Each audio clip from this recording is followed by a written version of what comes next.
Hello there, very good evening and welcome to Primetime News here on News First, where the people come first. You're joining me, Naveksha Gunasekara, and we start off by taking a look at your headlines.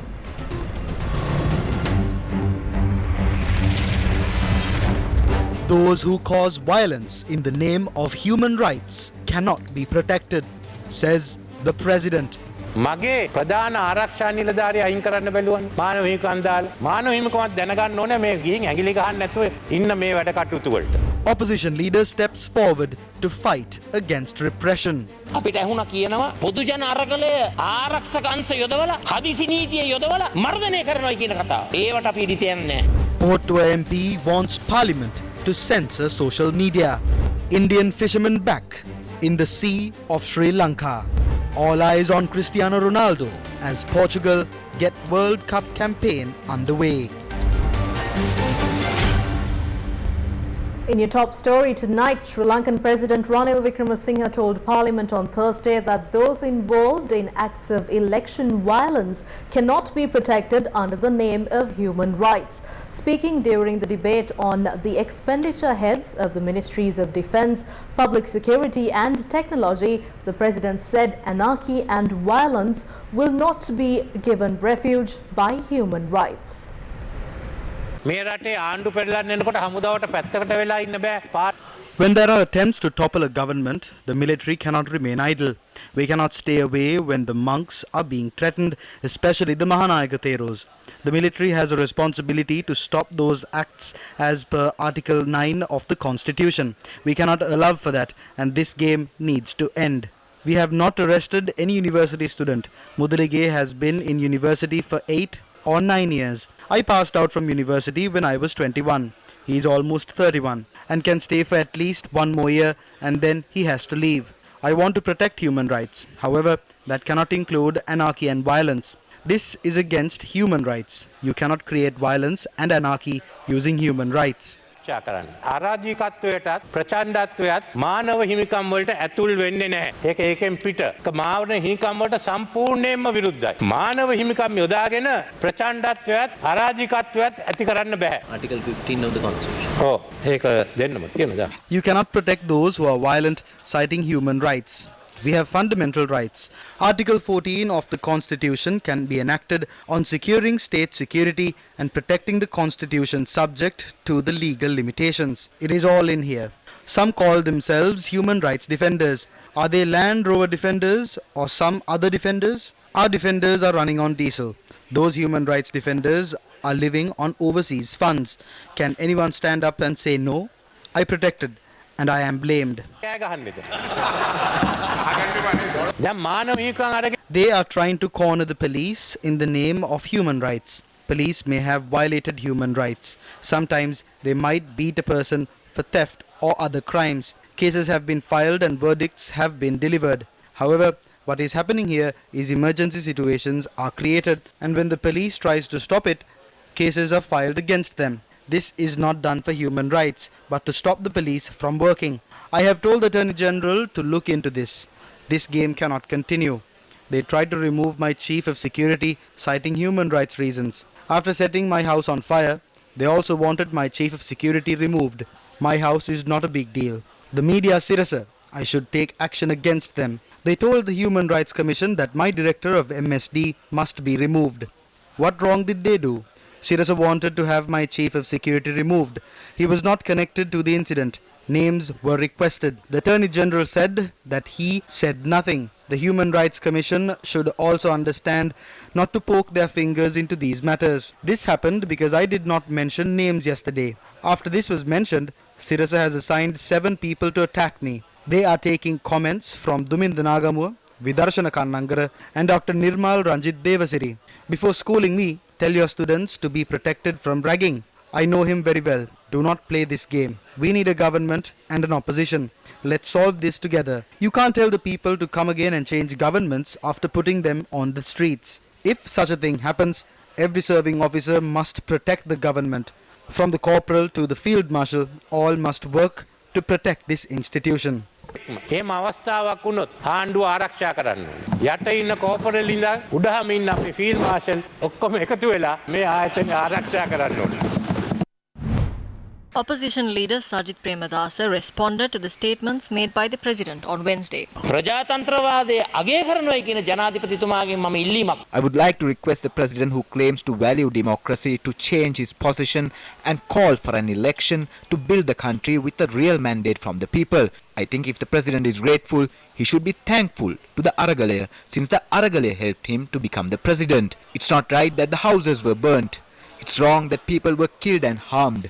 We will always be of the stance that those who incited violence must be brought before the law. What took place was terrorism. That is not the Aragalaya. The Aragalaya was a movement in which people rose at a time when they were suffering without their basic rights. The people's struggle is a democratic movement. The people stood together. People stood up due to pressure. The terrorism started from temple trees under the leadership of Mahinda Rajapaksa. This is the bitter truth. We heard him saying that he will use security forces and emergency laws to suppress the people's struggle. We will not allow that to happen. We won't let that happen in this country. This country loves peaceful and democratic struggles. We will provide strength and leadership to that. No one can stop a people's struggle against a family rule in this country which went bankrupt, where economic crimes took place. We will not allow that to happen. I did not ask for this. When I was called, considering the situation of the country, the Mahanayaka Theras asked me, so I accepted the post. I did not request it. I did not write letters. The opposition leader has forgotten the letter he wrote to the President Gotabaya Rajapaksa on the 12th of May. It reads, Honorable President, as the main party of the opposition, as the leader of the coalition led by the Samagi Jana Balawegaya, together with other parties, I agree to accept the position of the Premier in order to establish a short-term government. Why are you blaming me? By that time, I had already sworn in. I don't know why he sent this letter. President Gotabaya Rajapaksa took the advice of the opposition leader. You check this in the party constitution. You can't hold a disciplinary inquiry. Don't blame me. You wanted him to step down within a time frame. He stepped down 2 months after I was sworn in. I did not ask him to resign. You asked him to resign. You should have asked him not to resign and not to give me the position. I will not adjourn the parliament. I can't do it. I have no reasons to do it as well. I will not dissolve this parliament just because protests are happening around. Those who protest are not the majority. The majority is silent. The majority have the right to maintain their rights. We must function according to those rights. මට කල් දාන්න බෑ. අයිතිය තියෙනවා. ඒ හිමිකම් තියෙනවා. ඒ හිමිකම් අනුව තමයි ක්‍රියා කරන්න තියෙන්නේ. Ranil Wickremesinghe showed the country how he is afraid of the Aragalaya and how active the Aragalaya is. Politicians fear the struggle, and that is why they say the military and the emergency law should be introduced. We are ready for an Aragalaya anytime. News First. Main sponsor. 25% for 2 months, 25.5% for 4 months. Valuable FD. Anka eke ආරක්ෂිත ඉටිගිනි පෙට්ටිය. සූර්යා ගිනි පෙට්ටි. Ivan සතුටින් ඉන්නේ wiring කරලා. Wiring කිරුවේ Eslon Polycon යොදලා. For your safety and the protection of the wires used in networking and AC wiring, Eslon Polycon cable trunking. 25% for 2 months, 25.5% for 4 months. Valuable FD. Welcome back to the news. SLPP MP Kapila Tukorala says social media needs to be censored in Sri Lanka. Social media needs to be censored. Some men are using women's account at times and vice versa. The people are ready to ruin the people and spread hate. This is disappointing. Approximately 30 high-powered Indian fishing boats had unlawfully entered the Sea of Sri Lanka on Wednesday, the 23rd of November. Indian media reported that the Sri Lankan Navy has chased them away but damaged the fishermen's gear during the process. An allegation that the Sri Lankan Navy spokesperson Captain Indika De Silva vehemently denied. The encroachment of Indian fishing boats took place while reports surfaced that Samant Kumar Goel, the chief of the Research and Analysis Wing of India, also known as RAW, had recently visited Colombo on a highly classified visit. The Kale Kadir newspaper from Jaffna reported that Samant Kumar Goel met with Sri Lankan President Ranil Wickremesinghe in secret in Colombo. Thandi TV in South India and the Tamil Online India website also confirmed the visit in their reports. The Tamil Online India website said the ruling Bharatiya Janata Party government has an interest in providing solutions to the problems of the Tamil people in Sri Lanka. The report also noted that the central government is working to resolve the problems related to Tamil Nadu before the Indian parliamentary elections in 2024. As a solution to the Indo-Lanka fishing problem, it is said in the report of Tamil Online India that the process of reclaiming Kachati Island to India has commenced. The report further added that in the background of India's interference, China and Pakistan are trying to sway the Tamil people of Sri Lanka towards them. It is not a new thing that people from neighboring India's security forces come and hold meetings. It happened in the past as well. Now people from China come to Jaffna and check. Pakistanis check the beach and the port. This can even provoke certain people. When people come to the north and do things like this, the people here are the first to suffer. It is one thing to come diplomatically and meet the mayor of Jaffna and discuss matters. Going to the port and going to sea is an attempt to exert influence on one sector. It is not a good thing. Meanwhile, Pakistani High Commissioner to Sri Lanka, Major General Umar Farooq Burki, visited Mana on Thursday the 24th. Our reporter said an incentive for self-employment, sewing machines and laptops were given to school students. Reports have surfaced that an attempt is being made to cover up a serious fraudulent deal involving the importation of dairy heifers from Australia dating back to 2012 all the way up to 2018. Sri Lanka spent $37.3 million to import 5,000 dairy heifers from Australia for dairy farms operated by the National Livestock Development Board from 2012 to 2015. A majority of the dairy heifers imported from Australia's Villard without following proper procurement process died as they could not adapt to Sri Lanka's climate. The project failed and therefore in 2018 the Ministry of Rural Economic Development again decided to import dairy heifers, and this time the number was 20,000 animals. Sri Lanka obtained a $237 million loan from Roba Bank in the Netherlands and used $23.7 million to import 5,000 heifers. Most of these animals fell ill and died after they were given to farmers, and at the same time another $11.9 million was paid in advance for another batch of 5,000 heifers. The advance was paid when there was no monetary allocations and the then Ministry Secretary had made payments without approval from the Parliament. The payment was made 5 days before she retired, and her spouse is a high-ranking public servant at the moment. This serious matter was taken up in court on Wednesday. Heifers were imported from Vellard for this project for breeding at a cost of 4.46 billion rupees. 4,495 heifers were imported and only 504 are alive today.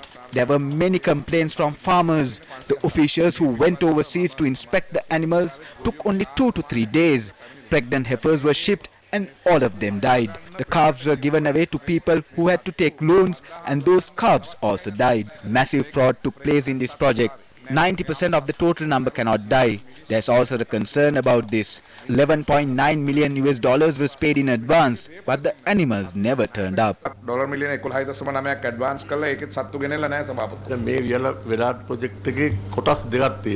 are two phases in this project. The first phase was to import 5,000 heifers to the NLDB. The second was for the farmers. NLDB is not connected to that. COPE discussed the imports for the National Livestock Development Board. However, the importation was done by the ministry. Therefore, shouldn't the matter be grilled at the Committee on Public Accounts or COPA and not COPE? Multiple audit reports revealed massive fraud in this deal, and yet no one is penalized. Who is being protected? Shouldn't those behind the deal from 2012 to 2015 also be investigated? Moving on to some news overseas, Russia launched new airstrikes against Ukraine's power grid, with Moscow's forces apparently intent on inflicting anguish on Ukrainians at the onset of winter. Authorities in the capital Kyiv said 3 people were killed in a strike that hit a 2-story building. Ukrainian officials reported power outages in numerous cities, including parts of Kyiv. Kiev Mayor Vitaly Klitschko posted on Telegram that one of the capital's infrastructure facilities has been hit, wounding one person. In the western city of Lviv, near the border with Poland, the mayor said the whole city had lost power, although there was no immediate information on how many targets had been hit.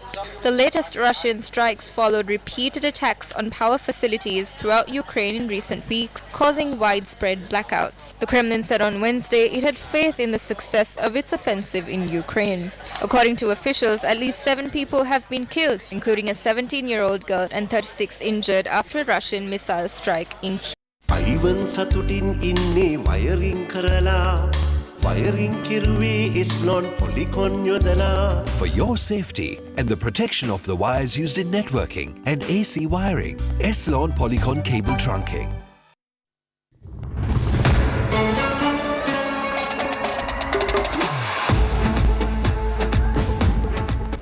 Brel Mbolo scored the lone goal of the game as Switzerland defeated Cameroon 1-0 in a Group G match between the sides on Thursday. Meanwhile, the match between Portugal and Ghana in the FIFA World Cup 2022 will take place today at 9:30 p.m. All matches of the 2022 FIFA World Cup will be aired live on TV1 as MTV NBC Network, the champion network, is geared up to bring the exhilarating action of football's grandest event to your screen. And with that, it's a wrap of Primetime News for tonight. Thank you for joining. Good night.